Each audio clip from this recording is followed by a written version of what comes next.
Hello जी, good afternoon. कैसे हैं आप सब? और मैं रेनू एक नए वीडियो में आप सबका वेलकम करती हूँ। और मैं कल शाम को ही घर आई थी और कल शाम को जब मैं आई तो उसके बाद में मैंने ये शूट किया था कि देखिए घर के कैसे हालात हैं। पानी मैंने ही भरा था, आने के बाद में पानी नहीं था बिल्कुल भी घर पे। मतलब एक बाल्टी जो येलो वाली है ना ये भरी रखी थी और बिल्कुल पानी नहीं था। और चारों तरफ देखो ये इस तरीके का माहौल है। पानी जो है ना यहाँ पर आ भी नहीं रहा। मैंने पड़ोसियों से पूछा तो सबने कहा कि पानी नहीं आ रहा, बहुत कम आ रहा है। लेकिन जब मैंने चलाया तो भगवान ने मेरा साथ दिया, मेरे घर में पानी आ गया। वैसे चारों तरफ सिर्फ और सिर्फ आप सब देख सकते हैं, जो आपको दिखेगा मैं अपने मुंह से क्या बताऊं कि कैसे हालात थे, चारों तरफ का क्या हाल था। आते ही एक बार के लिए तो बस क्या बताऊं आपको कि वो होता है ना कि अपने घर की हालात देखकर रोना आया था। मैंने ये बैग मेरा लेकर आई थी मैं, बच्चों के टॉयज़ भी थे, इन्होंने टॉयज़ वहाँ पर बहुत सारे ले लिए थे और सारे टॉयज़ लेकर आना ज़रूरी भी था। और सारी चीज़ें जो आपके क्वेश्चंस हैं वो सारी चीज़ें धीरे धीरे मैं आप लोगों के सवालों की जवाब दूंगी। लेकिन अभी के लिए मैं कुछ नहीं कहना चाहती, मेरा कुछ भी कहने का मूड नहीं है। बस ये है कि हाँ, मैं कल शाम को यहाँ पर आ गई हूँ और ये देखिए बेड के कुछ ऐसे हालात हैं। और इसके ऊपर से मैंने काफ़ी सामान उठा दिया था, उसके बाद में मैंने कैमरा उठाया था। उससे पहले मेरा मन नहीं था। मतलब वो होता है ना कि आने के बाद में चारों तरफ एक बार इंसान घूम कर देखता है। और ये देखो ये वाला एरिया है, ये पूरा इस तरीके का हो रखा है, इसमें कपड़े कपड़े भरे पड़े हैं। मतलब कि आने वाली मुसीबत आप सबको दिख रही होगी कि क्या हाल है। और ये देखिए फ्रिज के ऊपर कुछ ऐसा हाल है, फ्रिज के ऊपर भी बहुत सारा कचरा फैला हुआ है। और घर जो है ना पूरा इस तरीके का था, क्या मैं बता नहीं सकती आपको। मतलब दिमाग एकदम शून्य में नहीं चला जाता है कि अब कैसे होगा, वो था। और छत की झाड़ू जो है ना वो निकली हुई थी। छत की झाड़ू के बारे में मैं नहीं कहूँगी, छत की पूरी झाड़ू निकली हुई थी, जैसे आपको दिख रही है ना ऐसी थी। मैंने कुछ भी नहीं किया था, बस थोड़ा वो सामान उठाया था, उसके बाद मैंने एक क्लिप ली थी। और अब ये देखिए नेक्स्ट डे मॉर्निंग में शुरू हो गई हूँ। मैंने उस दिन रात को फिर कुछ नहीं किया, बस ये क्लिप बना के और फिर मूड थोड़ा सा ऐसे ही था तो मैंने रख दिया। फिर उसके बाद में कुछ भी शूट भी नहीं किया, कोई काम भी नहीं किया। बस अपना रात का जो खाना होता है ना वो बनाया, क्योंकि बच्चों को तो टाइम पर खाना तो देना ही होता है ना। तो थकान चाहे कितनी भी हो तो खाना तो ज़रूरी है ही। बस वो खाना बनाया और उसके बाद में अपना काम करना शुरू कर दिया। तो यहाँ पर ये जितना भी सामान फैला है, इस सामान में बहुत सारी चीज़ें ऐसी हैं जो कि जैसे पंडिताई का जो काम करवाते हैं उसमें जो मिलती हैं वो सारी चीज़ें हैं, चारों तरफ फैली हुई हैं। उन सबको बेड के अंदर रखना था। जैसे नए कपड़े हो गए, कपड़े भी आए हुए हैं, साड़ी वगैरह। और कहीं पर इलायची है तो कहीं पे लौंग है, कभी कहीं पे लाल कपड़ा, कहीं पे सफ़ेद कपड़ा, कहीं पे लड्डू हैं तो कभी कहीं पे बर्फियाँ, कहीं पर एप्पल, सब जगह पर सब कुछ यही है। और बेड के ऊपर मतलब थोड़ा बहुत जितना सोने का एरिया होता है ना उतना छोड़ के बाकी जितना एरिया था ना उसके ऊपर कुछ ना कुछ सामान पॉलीथीन में भरा हुआ रखा था। तो यहाँ पर मैं बेड के अंदर रखने के जो कपड़े आए हुए हैं ना इनमें पंडिताई में वो सारे मैं रखती हूँ। मतलब पंडिताई का जिन लोगों को नहीं पता उनको बता दूँ कि ये पंडित का काम जो करवाते हैं उसमें कुछ ना कुछ कपड़े वगैरह जो गिफ्ट में मिलते हैं ना वो सारे बता रही हूँ मैं। तो वो सारे मैंने बेड में रखे हैं।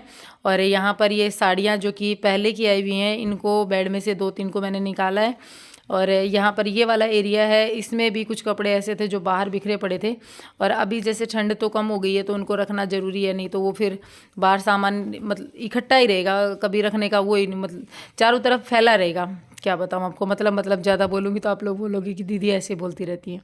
और ये बेड का ये जो है ना ये भी पूरा भर गया था तो इसको भी खाली करना ज़रूरी था। और इसमें ज़्यादातर विंटर्स के ही कपड़े थे। और ये भरा भी कैसे था, जब मैं गई थी ना तो यहाँ पर जो सर्दियों के कपड़े थे ना वो धुले हुए थे ना, तो वो सारे सोफ़े के ऊपर रखे थे।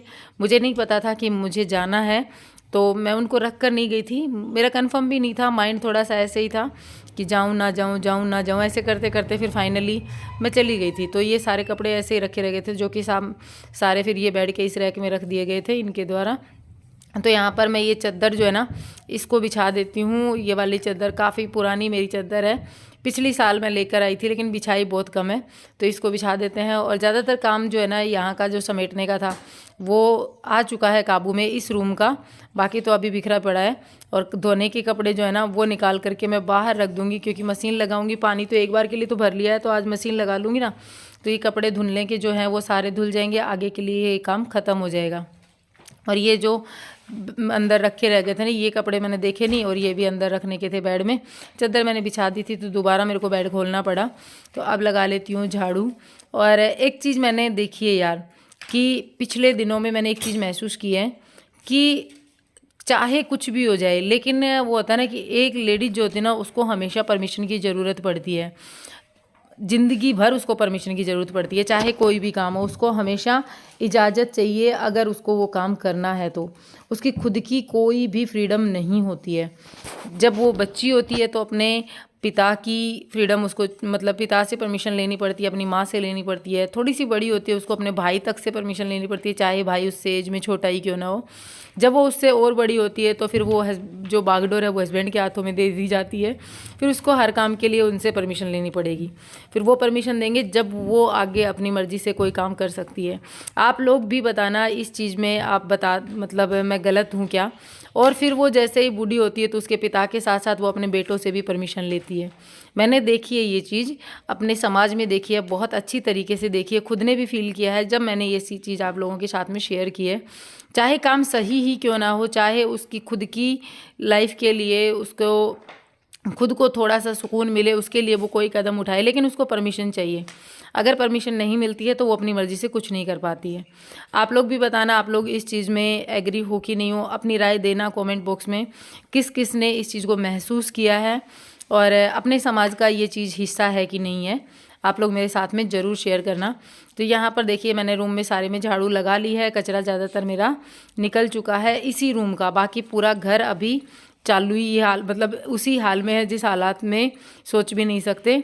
तो ये देखिए पूरा घर, रूम जो है ना ये वाला क्लीन हो चुका है। बस ये कपड़े अभी वो मैंने उसमें रख दिए हैं गेट में, वो मैं मशीन लगाऊंगी बाहर जा कर के। ये वाला रूम भी मैंने क्लीन कर लिया है और ये काम मेरा सुबह सुबह ही हो गया था। बच्चे अभी सोए हैं, वो उठेंगे तो नाश्ता मांगेंगे, तो उनके लिए कुछ खाने का भी बनाना है अभी मुझे नीचे जाके। और बर्तन भी बहुत सारे इधर उधर घर में जगह जगह पर पड़े हुए हैं, वो सारे भी उठा करके और एक जगह रखने हैं साफ। और यहाँ पर देखो दूसरी मुसीबत जो है ना वो सामने आ गई है, मशीन नहीं चल रही है, मुझे बहुत सारे कपड़े धोने हैं। और मशीन जो है ना ये बिल्कुल नहीं घूम रही थी, मैंने इसको लगाया, नहीं घूमी, तो मैंने इसको थोड़ा सा दूर खिसका के फिर से हाथ से घुमाने की कोशिश की, लेकिन ये नहीं घूमी। तो फिर एक बार तो सोचा था मिस्त्री बुलाएंगे, लेकिन मिस्त्री बुलाने के लिए भी मुझे वो है ना कि रिक्वेस्ट करनी पड़ेगी या फिर समझ लीजिए मुझे बोलना पड़ेगा कि मिस्त्री को बुला दो। तो मेरा मूड नहीं था कुछ भी अभी बात करने का, कुछ भी कहने का, कोई भी मुझे हेल्प नहीं चाहिए, मुझे खुद से देखना है। एक बार मैंने सोचा चलो कोशिश करके देखते हैं अंदर कुछ गड़बड़ है क्या। मैं छोटा मोटा इस तरीके का काम कर लेती हूँ मशीन का, जैसे वॉशिंग मशीन को मैंने एक बार पहले भी मेरी को खुद से ही रिपेयर किया था, तो इसलिए मैंने सोचा चलो पहले खुद खोल के देखते हैं, और फिर भी अगर मिस्त्री की ज़रूरत होगी तो फिर देखेंगे, कॉल करके बुलाएंगे इधर उधर से कहीं से भी। लेकिन मुझे फ़िलहाल के लिए हेल्प नहीं चाहिए किसी के भी। तो इसको मैंने खोलना शुरू कर दिया और यहाँ पर सारे पेच मेरे खुल चुके थे इसके, लेकिन ये वाला जो पेच था ना ये इस तरीके से था कि ये खुल ही नहीं रहा था। बहुत देर मशक्क़त करती रही और दिमाग भी ख़राब हो रहा था। ऐसे जब मतलब काम लेट होता रहता है और काम नहीं होता है तो दिमाग ज़्यादा ही ख़राब हो जाता है, ऐसे होता है कि अब क्या होगा। लेकिन बस वो होता है ना कि एक स्त्री कुछ भी कर सकती है, ये बात भी सच है, एक स्त्री कुछ भी कर सकती है। काफ़ी देर लगी रहने के बाद में और ये वाला पेच जो है ना इसको मैंने खोल ही लिया। वो होता है ना मेहनत करने वालों की कभी हार नहीं होती, अगर लगे रहते हैं तो हार नहीं होती है। अभी के लिए अभी नहीं खुला है ये, लास्ट में मैंने खोल लिया था इसको, अभी भी मैं लगी हुई देखो उसको हिला डुला के। वो जाम हो चुका था वो पेच, क्योंकि कई साल से, जैसे 2-3 साल हो गए, अब इसमें कोई मिस्टेक हुई नहीं तो इसको खोला ही नहीं गया।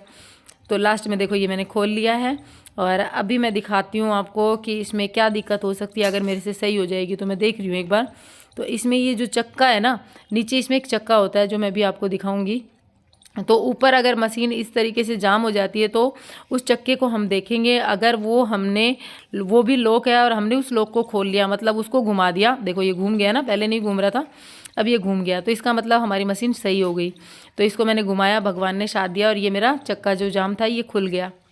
देखो मैं अभी आपको दिखाऊंगी कि कौन सी चीज़ हो। अगर आपके साथ भी ऐसी दिक्कत होती है ना तो ये ट्राई करना तरीका, क्योंकि मिस्त्री आता है वो 400-500 रुपये लेके जाता और हमें वेट करना पड़ता। तो ये जो रबड़ है ना, ये वाली चीज़ देखो ये जाम हो जाती है, तो इसको खोल करके ना फिर ऐसे घुमाएंगे ना तो ये फिर दोबारा से सही हो जाएगी। तो इसको मैंने खोल लिया और ये सही हो गया। अब मेरा मन फिर से एक बार के लिए मोटिवेट हो गया कि हाँ मैं कर सकती हूँ। वापस क्या देखो चलने लग गई ना, वो चक्का जाम था और मिस्त्री आता तो इसी के 400-500 लेके जाता। अब मैं इसमें कपड़े धो सकती हूँ आराम से। इसको बंद कर देती हूँ। तो जी देखिए, मेहनत करने वालों की कभी हार नहीं होती, ये बात सच है और इसमें कोई शक नहीं है। अगर इंसान ठान लेना तो वो कुछ भी कर सकता है। तो ये छोटी सी चीज़ थी मशीन तो चलो, लेकिन फिर भी अगर चाहे ना तो इंसान कुछ भी कर सकता है। और एक बात और कहूँगी यहाँ पे कि एक लेडीज़ को कभी भी कम नहीं आंकना चाहिए। और हाँ, मैंने देखा है, बहुत से केसेज में मैंने देखा है कि जो परवरिश पिता अपने बच्चों को नहीं दे पाते, उससे ज़्यादा अच्छी माँ अपने बच्चों को दे देती हैं। तो यहाँ पर देखिए, ये मेरा जो था ना, इसका ये प्लास्टिक का, इसको मैंने दोबारा से सेट करना शुरू कर दिया है। अब इसके जो पेच है ना, वो सारे इसके अंदर कस के और फिर उसके बाद में मैं मशीन चला करके छोड़ दूँगी। और छत जो है ना, उसका हाल पूरी तरह बिगड़ा हुआ है, उसको सही करूँगी। तो चलिए फिर इस वीडियो का एंड भी करूँगी अब।